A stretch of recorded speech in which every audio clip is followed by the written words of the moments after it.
Rizzoli, se prepara Messi, el disparo, golazo. Intenso. Así fue el partido entre Argentina y Nigeria. Un doblete de Messi y un gol de Marcos Rojo dieron victoria a los argentinos ante Nigeria, que anotó 2 goles. Falleció en León Mariano Fiallos Oyanguren, expresidente del Consejo Electoral, quien dirigió las elecciones donde triunfó Violeta Chamorro. Capturan a 3 personas por fraude energético. Uno es el dueño de un salón de belleza y los otros 2 son de la empresa contratista Codeni. Demandados por pensión alimenticia podrían pedir revisión si consideran que por un hijo dan más del 25% de su salario, de acuerdo al Código de la Familia. Sindicatos piden revisión de salario mínimo y que se incremente 2.5% para compensar alza en canasta básica. Concluye aprobación de ley de Policía Nacional y se ratifica que jefa policial puede ser reelecta. Philip Kotler, el gurú del mercadeo mundial, destaca que Nicaragua tiene potencial turístico, agroindustrial y la industria textil.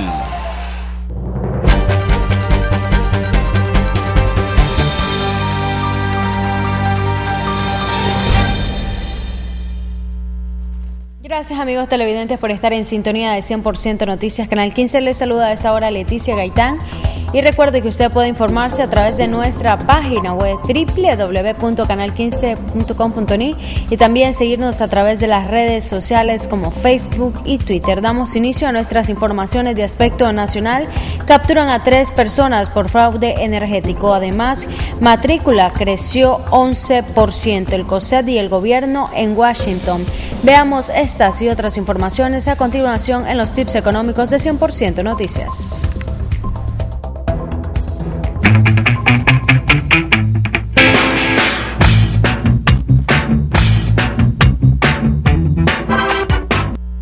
La Policía Nacional capturó a un propietario de un salón de belleza de Sierra Santo Domingo y a 2 trabajadores de la contratista Codeni por cometer fraude energético contra Desnorte de Sur. En su historial, Eric Pichardo, dueño del salón de belleza, cuenta con 42 órdenes de corte de energía y contrataba a los contratistas para cometer el fraude. Hasta el momento esta persona nos debe más de 500.000 córdobas y en reiteradas ocasiones la empresa ha hecho unos cortes de energía y siempre esta persona encuentra la manera en cómo venir a reconectarse sin contar para ello con el permiso de Norte y Sur. Nicaragua alcanzó una matrícula superior al 1.600.000 estudiantes de preescolar, primaria y secundaria en el 2013, de acuerdo a un reporte divulgado por la Presidencia de la República. Con respecto al 2006, la cifra tuvo un incremento del 11%. Una misión de empresarios del COSET, funcionarios del gobierno y políticos de oposición se encuentran en Washington para participar en un foro sobre energía, comercio e inversiones extranjeras en Nicaragua. El evento es organizado por el Consejo de las Américas, un centro de pensamiento de mucho peso en la capital norteamericana.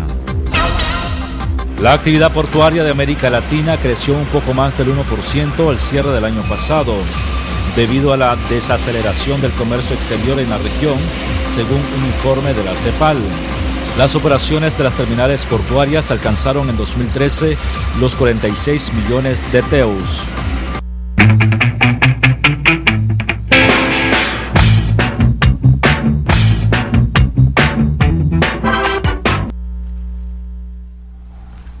Y continuando con más informaciones, el Nuevo Diario informa: Francia asegura el liderato y Ecuador se despide. Francia aseguró el liderato del Grupo E del Mundial de Brasil 2014 al igualar a 0 con Ecuador en el Estadio Maracaná del Río de Janeiro, resultado que elimina al conjunto de Reinaldo Rueda. Francia jugó a menor nivel que en anteriores encuentros en los que goleó, y Ecuador, que necesitaba vencer y que Suiza no le remontará la diferencia, no lo pudo conseguir.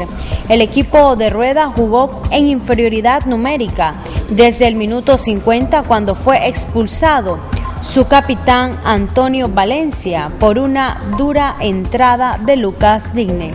Así que esto es la información en el ambiente deportivo. Y en más informaciones de aspecto internacional, las autoridades migratorias entregan a varios menores tras su travesía por la frontera de Estados Unidos. Veamos el siguiente reporte con NTN 24. Bueno, cuando estuve en la hielera, que estuve 2 semanas y un día, le pedía que me sacara a un lugar mejor, porque ya no aguantaba estar ahí, porque ya mis piernas estaban con moretes, porque dormíamos en el suelo. Entonces yo le pedía de que me sacara a un lugar mejor, donde tuviera cama. Y gracias a Dios me cumplió mi deseo y me llevó a un lugar mejor, que fue a un centro.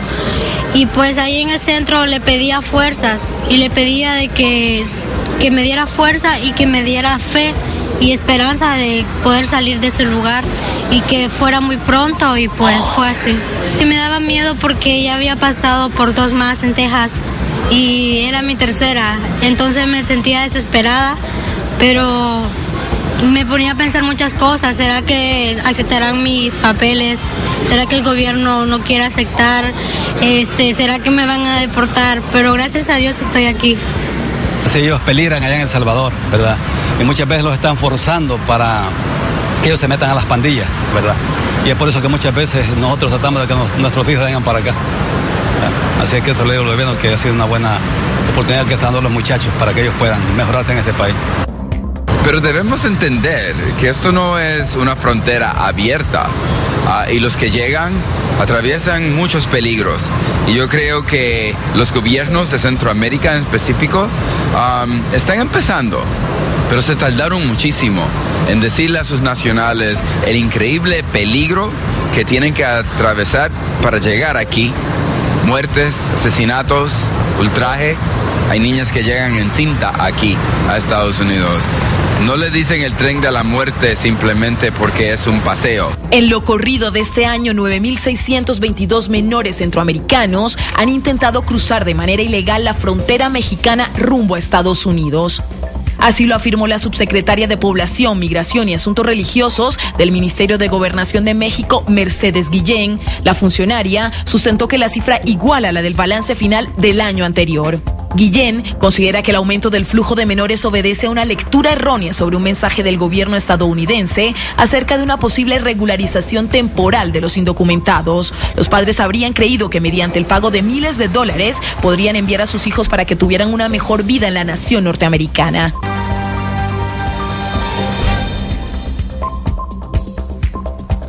Bien, y en más informaciones de aspecto nacional, el SINAPRED confirmó la segunda víctima por lluvias, quien murió ahogada por la crecida de un río. Además, decretó alerta amarilla para el municipio del Rama, donde fueron evacuadas varias familias. Jackson Orozco con los detalles. El SINAPRED confirmó la segunda víctima por lluvias en el país, que corresponde a un ciudadano que pereció por la crecida de un río. Un joven de 22 años, compañero Ricardo Bello, que al querer cruzar el río Limón, el nombre de la comunidad del mismo nombre, pues perdió su vida, ¿verdad? Falleció desgraciadamente. Nuestra solidaridad para con su familia y la comunidad. Además, se reportan afectaciones en el Rama, donde se mantiene la alerta amarilla, también en Bocana de Paiguas, Nueva Guinea, asimismo en San Juan de Río Coco y Santo Domingo. Estamos hablando que fueron 110 personas afectadas, ¿verdad? El total de viviendas afectadas que tenemos de estas afectaciones, de estas últimas lluvias, son 27 viviendas. Y que todavía podemos tener latente el fenómeno y no es apropiado desactivarla mientras las condiciones que puedan generar el peligro deben estar latentes. Recuerden que el río Escondido es uno de los ríos que tiene una característica muy especial en nuestro país. Desemboca directamente en el Mar Caribe, tiene muy poca altitud respecto al mar y en la medida que surge un agua, aunque no sea intensa, se satura rápidamente. Se espera que en los próximos días ingrese al país la onda tropical número 7, la cual va a provocar más lluvias en el territorio nacional. Jackson Orozco, 100% Noticias, El Canal. Y al respecto, más temprano, la coordinadora del Consejo de Comunicación y Ciudadanía, Rosario Murillo, informó sobre las afectaciones por las lluvias en el Rama. Y esta información se destaca en el 19 Digital, que informa lo siguiente. Murillo brindó un reporte detallado sobre las afectaciones que las lluvias ocasionadas por la onda tropical número 6 dejaron en el municipio del Rama. A través de los medios del Poder de las Familias y Comunidades, Murillo explicó que en ese municipio se decretó la alerta amarilla preventiva para proteger a la población ante la crecida del río Escondido, cuyo nivel alcanzó los 4.72 metros. Indicó que producto de la crecida del río, el joven Ricardo Bello de la comunidad El Limón perdió la vida mientras intentaba cruzar el río El Limón en los alrededores de El Rama. Murillo envió el abrazo solidario del gobierno sandinista a los familiares de Ricardo Bello. Murillo explicó que se registraron afectaciones en los municipios de Paiguas, Nueva Guinea, San Juan de Río Coco, El Rama, Santo Domingo y Santa Teresa. Según el reporte, se evacuaron a 22 familias, 110 personas se autoevacuaron y ya regresaron a sus hogares y resultaron 114 personas afectadas. Hay 27 viviendas afectadas, 7 anegadas, 2 destruidas, 2 semidestruidas y 5 casas con techos semidescendidos en San Pedro del Norte, Paiguas. También se reportan letrinas anegadas en San Pedro del Norte, informó Murillo. Murillo aseguró que el gobierno se mantiene en constante vigilancia de la crecida de los ríos, principalmente del Prinzapolca, el río Grande de Matagalpa y la cuenca del río Escondido. Ahí estamos pendientes, vigilantes y atendiendo todas estas afectaciones con solidaridad, como nos orienta nuestro comandante Daniel y como corresponde al buen gobierno del comandante Daniel para todas las familias. Sobre el reporte de las lluvias en todo el país, siempre en el tema de las lluvias, Murillo informó que el INETER reporta lluvias a nivel nacional con diferentes intensidades. Todo esto representa la diversidad de nuestro territorio, también representa la posibilidad de que cosechemos los granos básicos que necesitamos para nuestra mesa y para la exportación. Y en más informaciones de aspecto centroamericano y siempre hablando con el tema de las deportaciones, más de 5.000 menores hondureños han sido deportados. Veamos el siguiente reporte con C24 Noticias.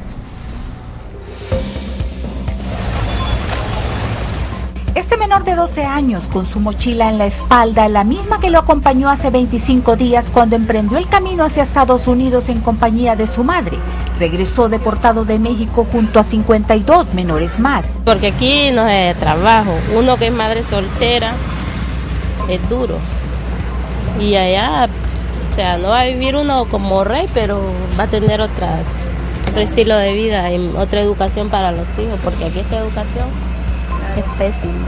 El éxodo de hondureños parece no tener fin, a pesar de los riesgos que les toca vivir. Esta madre también fue deportada con sus 3 hijos, de 1, 2 y 4 años. Bueno, cruzamos toda Honduras, Guatemala, México, y ahí nos pararon en México. Todos nos íbamos a ir a tirar migración para poder pasar. Nos cobraba 4.500. A pesar de la experiencia que vivió, dice que en 2 o 3 días comenzará de nuevo la aventura. Voy a arriesgarme la segunda vez. Ella ya va por 3ª vez ahora. Es una situación bastante complicada. Todos los días madres, padres, niños que van solos, están saliendo de nuestro país. Es bien complicado, ¿verdad? Esperamos que esto merme durante este tiempo que falta del año porque demasiados peligros son los que se exponen nuestros menores en el camino. Según informes del Centro de Atención al Migrante, 4 hondureños emigran cada hora rumbo a Estados Unidos. En San Pedro Sula, Honduras, Lilian Caballero, CB24 Noticias.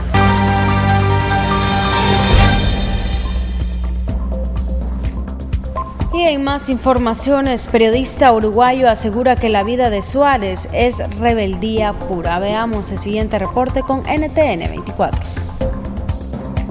Y por supuesto tuvimos la oportunidad de conversar con un periodista uruguayo de gran, digamos, prestigio internacional, Edwin Piñón. Él trabaja en Fox Sports, nuestra cadena aliada, y la pregunta era, digamos, obvia, ¿no? ¿Qué puede pasar por la mente de un grande del fútbol como Luis Suárez, como para, en un momento insólito del partido, cuando nada ocurría? Está bien, Uruguay estaba presionado por el resultado, tenía que vencer a Italia, estaba empatando 0-0, se estaba quedando afuera, pero Chiellini, el defensor italiano, no hizo nada fuera de lugar, ni lo escupió, ni y lo insultó, no hizo nada como para que llegara la reacción inoportuna de Luis Suárez. ¿Qué pasa por la mente de Suárez? Contesta Edwin Piñón, un uruguayo periodista que lo conoce muy bien. La vida de él es rebeldía pura, la vida de él es reaccionar, la vida de él, por más que otra que él no sabe que lo que hizo no es correcto y viene de sufrir un acoso insoportable en Inglaterra por lo que el proceso anterior se comió, no solo por el tema de los 10 partidos, sino las barbaridades que dijeron de Suárez. Prácticamente era una basura humana, era como lo califica, bueno, hoy se están diciendo cosas similares, o sea que Suárez sabe lo que es eso, pero bueno, está en su sangre las reacciones.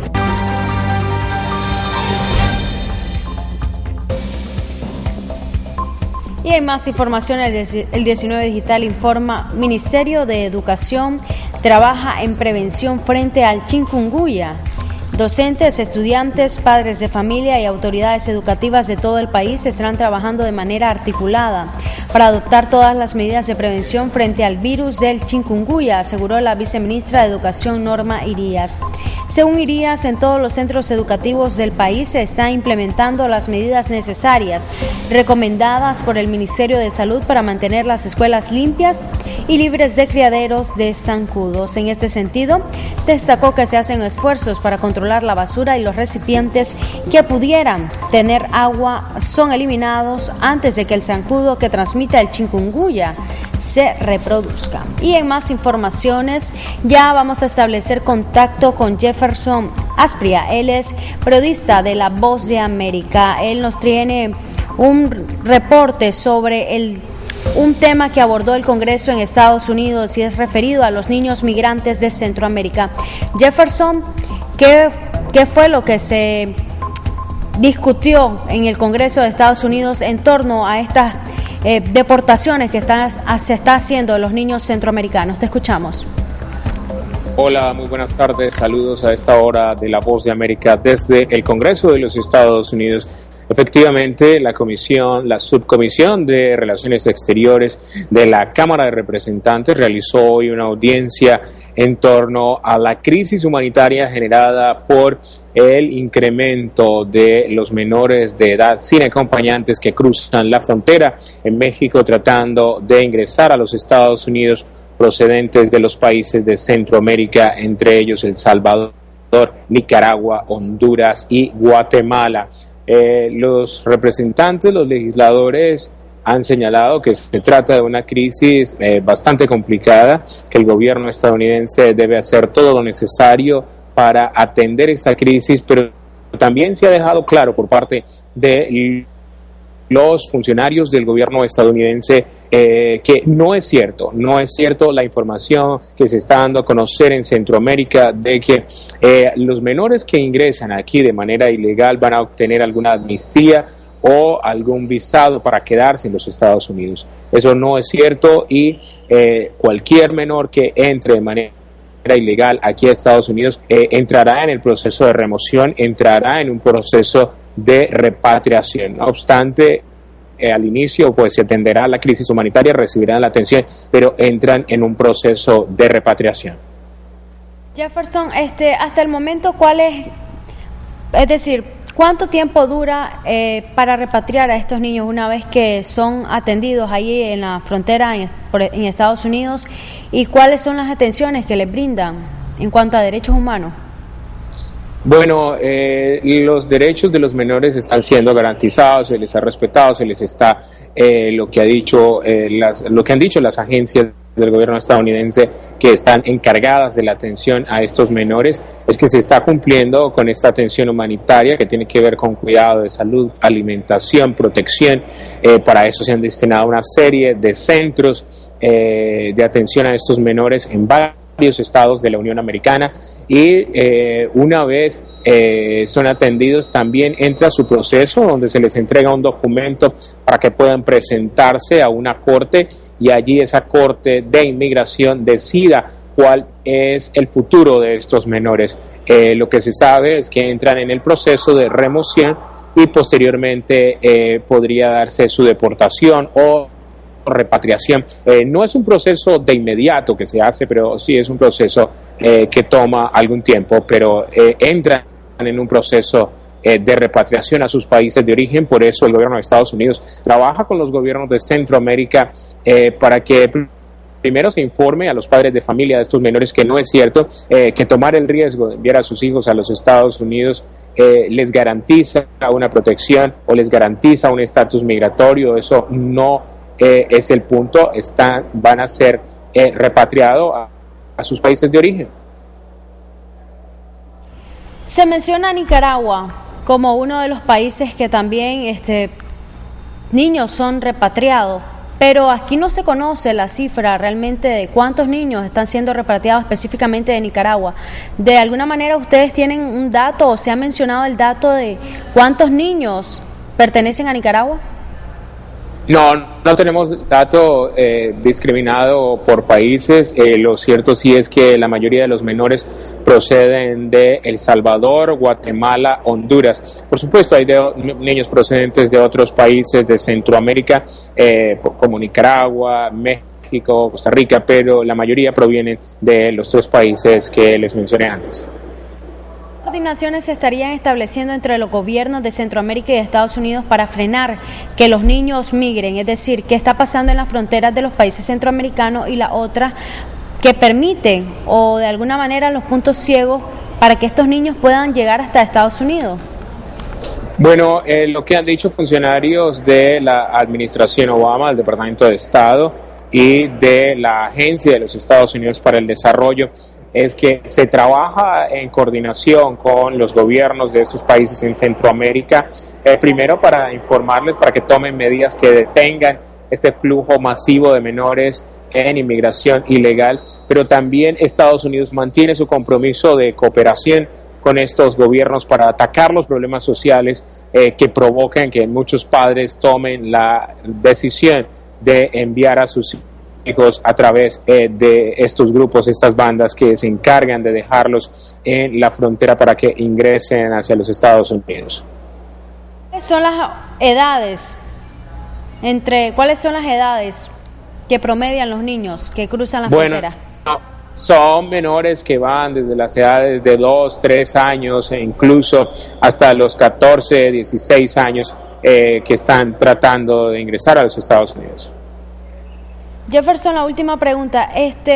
¿Cuánto es la cifra total que maneja Estados Unidos en torno a la deportación que están realizando? ¿Y cada cuánto tiempo la hacen?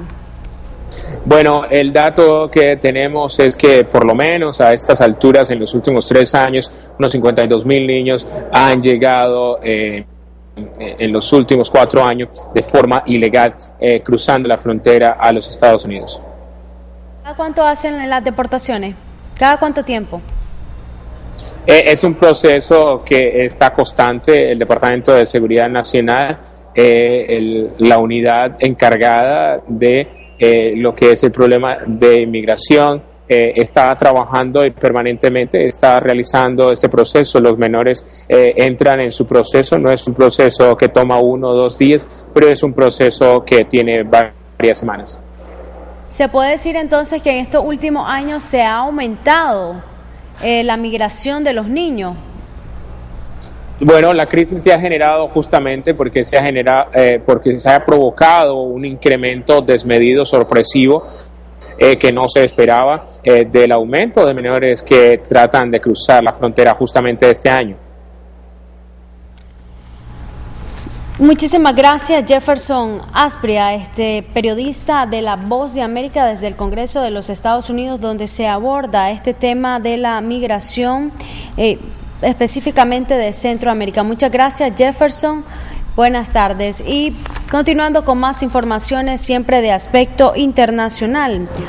Jóvenes pierden la vida en accidente minutos antes de publicar una selfie en su Facebook. Veamos el siguiente reporte. Colette Moreno, de 26 años, a la izquierda de esta fotografía, justamente iba en el volante, iba con su mejor amiga Ashley Theobald a una fiesta de despedida de soltera en Missouri. aventura cuyo último registro fue esta fotografía. Minutos después de la publicación de esta foto en Facebook, las mujeres chocaron de frente contra un camión. Este hecho les costó la vida a las dos. Está bajo análisis si la distracción con el teléfono celular tuvo que ver con estos hechos.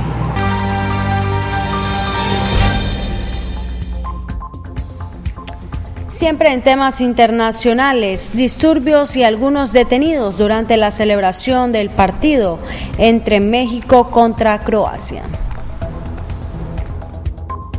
Al noroeste de la Ciudad de México, unos 15 jóvenes fueron detenidos por lanzar latas y botellas a varios uniformados.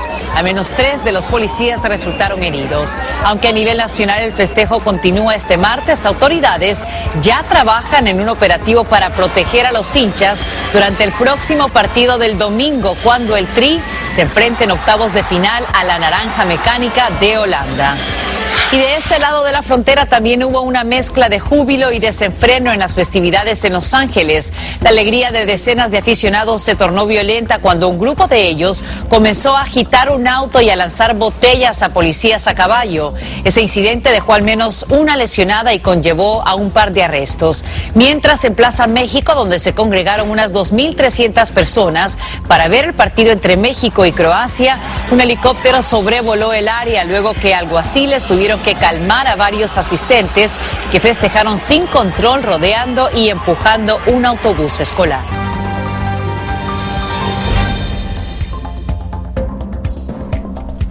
Bien, y continuando con más informaciones, 400 familias del Distrito 2 reciben plan techo. Esta información la destaca el 19 Digital.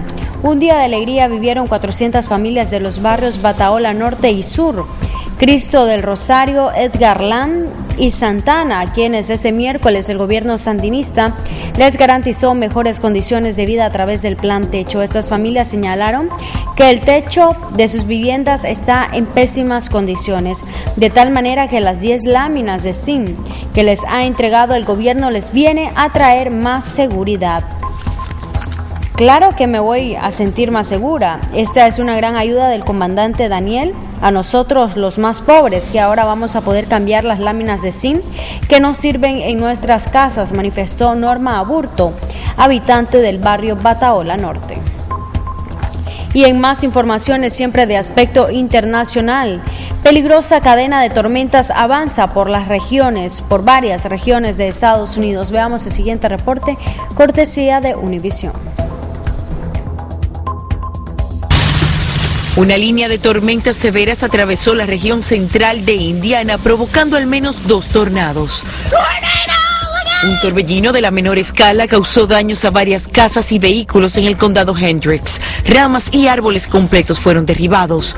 Hubo cortes eléctricos que afectaron a más de 2.500 residentes. Afortunadamente no se registraron lesionados. Los poderosos vientos de hasta 100 millas por hora levantaron un vehículo casa rodante y lo estrellaron contra una residencia que quedó completamente destruida. En Denver, Colorado, un residente captó cómo se formaba un tornado en las nubes, pero el cilindro de viento nunca tocó tierra. De todos modos, hubo mal tiempo, que incluyó una lluvia de granizo. Al extremo sur, en Texas, el problema fue de inundaciones severas. Este Walmart al sur de Fort Worth cerró 6 horas antes de lo normal porque su estacionamiento se inundó. También el Medio Oeste está en crisis por el mal tiempo. Estas imágenes fueron tomadas en Chicago, Illinois. Pero en Minnesota, las autoridades declararon estado de emergencia en 35 condados por el desbordamiento de varios ríos. Residenciales completos en Waterville y Delano están sumergidos en agua. Ese estado enfrenta la peor crisis de inundaciones en 51 años.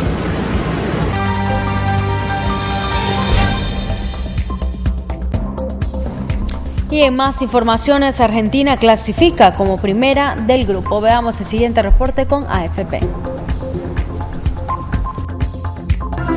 No esperó mucho para hacer el primer gol. Lionel Messi abrió el marcador a los 3 minutos del partido entre Argentina y Nigeria este miércoles. Los africanos respondieron de inmediato a través de Ahmed Musa, que puso el tablero 1-1. Pero Argentina no se iría al entretiempo con un empate. En el primer minuto adicional, Messi logró el segundo gol con un lanzamiento de falta. En En el arranque de la segunda parte, Nigeria empató a los 47 minutos y Argentina volvió al ataque. 3 minutos después, los albicelestes recuperaron la delantera a través del defensa Marcos Rojo. Una vez más, la magia de Messi con la zurda lo convirtió en la figura del equipo y todos estuvieron allí para registrarlo. Con este doblete, el astro argentino alcanzó al brasileño Neymar al frente de la tabla de goleadores del Mundial de Brasil 2014, con 4 tantos cada uno. Argentina, que ya estaba clasificada, se colocó como primera del grupo F, y los nigerianos se despidieron del campo con alegría. Tras este partido, ellos también permanecen en el Mundial.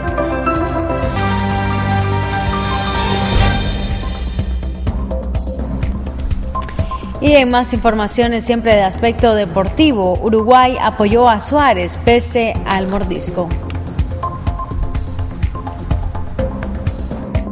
Portadas de los diarios uruguayos celebran la clasificación a octavos de final de la Copa del Mundo. El defensa Diego Godín es el héroe de la victoria, que también tuvo su lado amargo. A espaldas del árbitro, pero bajo los lentes de las cámaras, Luis Suárez mordió a su rival Giorgio Chiellini en el partido contra Italia. Mirá, en realidad Suárez tuvo un buen desempeño en el partido para mí, por lo que vi. Una lástima que haya decidido morder a un italiano, pero él sabrá por qué lo hizo. En 5 días, Suárez pasó de héroe a villano. Tras un mes de baja por una operación de rodilla, el delantero del Liverpool inglés marcó los 2 goles que eliminaron a Inglaterra del Mundial y permitieron a Uruguay encaminarse a la clasificación. Aunque la FIFA abrió un proceso para determinar si violó el código disciplinario, muchos uruguayos creen que existe una campaña en contra de Suárez e incluso niegan que haya mordido a su rival. No fue un mordisco, fue un cabezazo. No, para mí no es un mordisco. Realmente no creo que sea un mordisco. Aparte, vaya a saber lo que le dijo también el otro para buscarlo. Siempre a Suárez lo están tanteando para ver cuál es su reacción. Si la FIFA decide suspenderlo, Uruguay podría quedarse sin el delantero para el partido con Colombia el sábado, algo que empaña el porvenir de una selección que resucitó justo a tiempo.